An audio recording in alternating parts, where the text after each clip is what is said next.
This is typical apparatus for measuring acceleration, which you should have met in National 5. We have 2 light gates and a trolley with a card, sometimes called a mask, on top of it.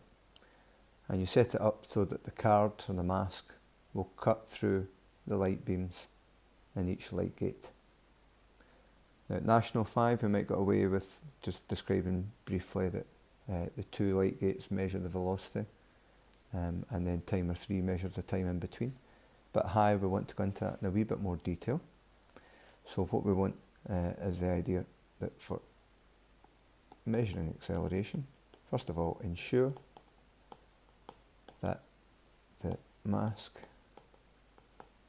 cuts both light beams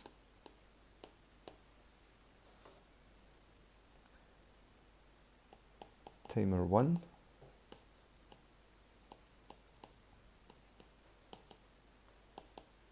measures the time for the mask to pass through the light gate 1, and in brackets we'll define that as T1. Timer 2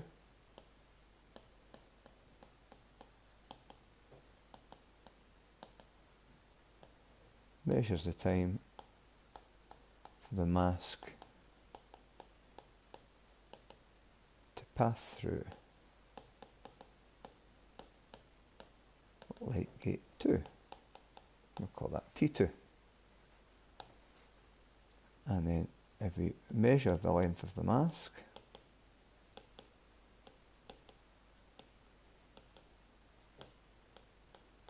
we'll call that L.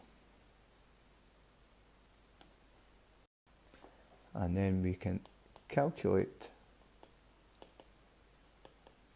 the initial velocity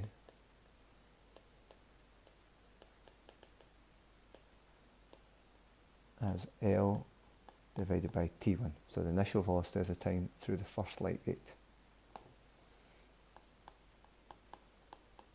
And then calculate the final velocity, V, as L divided by T2. So that's the kind of extra detail that wasn't in National 5. Right, you've got to describe how those velocities are actually measured. And then measure the time for the trolley to pass between the light gates, which was what timer 3 was set up in our diagram, so we'll call that T3. And then we can calculate the acceleration. A is equal to V minus U divided by T3. And notice we've defined all the abbreviations as we've gone through, as this is a descriptive question.